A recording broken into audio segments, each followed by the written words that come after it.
Hello friends, I'm your maths faculty from QLS Academy. Today we are going to start a new topic called ratio and proportion.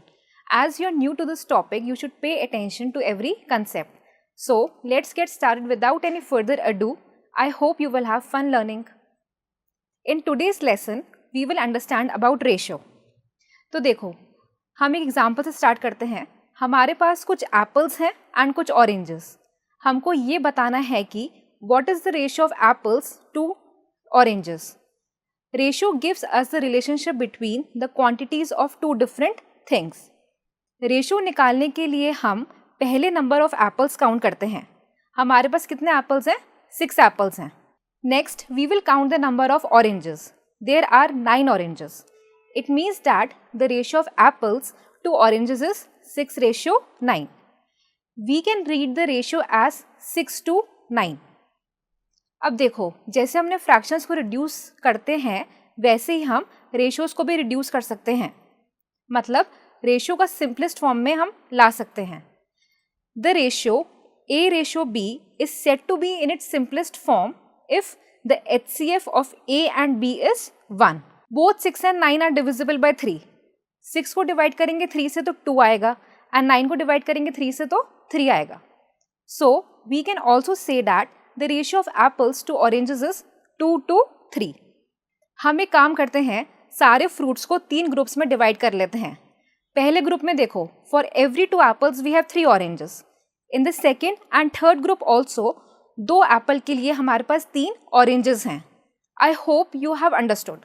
You can also easily find the ratio of oranges to apples by yourself now. अब हम कुछ questions करते हैं based on ratios.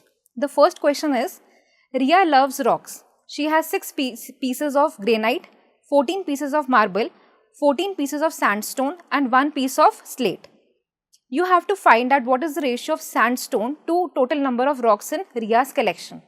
देखो कि रिया के पास जो है 14 सैंडस्टोन के पीसेस हैं एंड जो हमारे पास टोटल नंबर ऑफ रॉक्स हैं वो हमको निकालने हैं. सारे पीसेस को ऐड कर लेंगे हम, मतलब 6 + 14 + 14 + 1, तो ये कितना आ गया? 35. Now the ratio of pieces of sandstone to total number of rocks कितना हो जाएगा? 14/35. Now let us move to our next question. Present age of Ashima is 16 years and that of her mother is 32 years. Find the ratio of first part है question का present age of mother to the present age of Ashima. Second part है age of the mother to the age of Ashima when Ashima was 10 years old. First of all we will solve the first part. Mother की present age जो है वो 32 years है and Ashima की present age जो है वो 16 ईयर्स गिवन है. मतलब हमारी रिक्वायर्ड रेशो जो है वो क्या हो गई? 32:16. अब 32/16 को जब हम कट करेंगे तो हमारी रेशो आ जाएगी 2:1, जो कि सिंपलेस्ट फॉर्म में आ गई. अब हमको रेशो निकालनी है of age of the mother to the age of Ashima when Ashima 10 years old की थी. ओके, इसको सॉल्व करते हैं. अब हम आशिमा अभी 16 ईयर्स की है तो वो 6 साल पहले 10 ईयर्स की होगी. मतलब according to the question Ashima की मदर जो है वो 6 ईयर्स पहले की एज हमको निकालनी है और वो क्या हो जाएगी? 32 - 6 मतलब 26 ईयर्स. एज ऑफ आशिमा जो है वो 16 ईयर्स हो गई एंड आशिमा की जो मदर है उनकी 10 ईयर्स पहले की एज हो जाएगी 26 ईयर्स. तो जो हमारी रिक्वायर्ड रेशो है वो हो गई 16/26.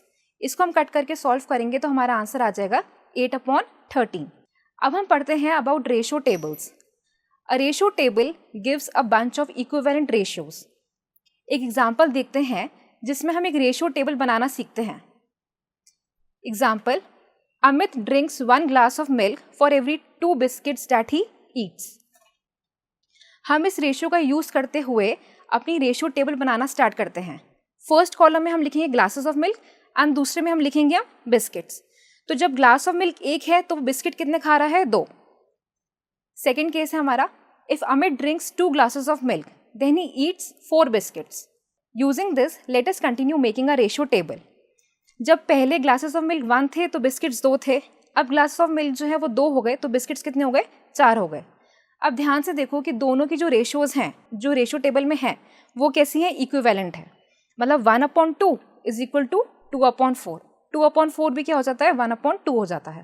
थर्ड केस है if Amit drinks 4 glasses of milk, then he eats 8 biscuits.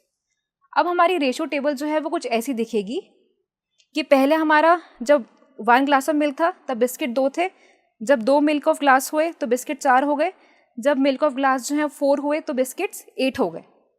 We can see that all the ratios in the ratio table are equivalent.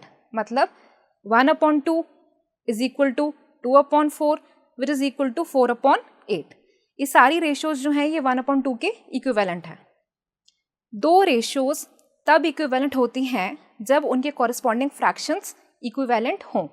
Late us do a question now. You have to fill in the blank boxes. पहले हमें first missing number find करते हैं. तो देखो 40 से 5 कैसे आएगा? 40 से 5 तब आएगा जब हम 40 को 8 से डिवाइड करेंगे. सेकेंड रेशियो का मिसिंग नंबर फाइंड करने के लिए हम 24 को 8 से डिवाइड करेंगे and 24 divided by 8 is 3. Hence the second ratio is 3/5. अब हम फाइंड करते हैं missing number of the third ratio. Third ratio निकालने के लिए हम सेकेंड रेशियो की दोनों टर्म्स को 4 से मल्टीप्लाई करेंगे. तो 5 × 4 कितना आ जाएगा? 20. मतलब हमारी थर्ड रेशियो जो है वो आ गई 12/20. So friends, this is it for this session. We learnt about the ratio of numbers and how to convert a given ratio to its simplest form. We also learnt about equivalent ratios. So I hope you had fun learning. For any queries or information, you may visit the link given below. Thank you.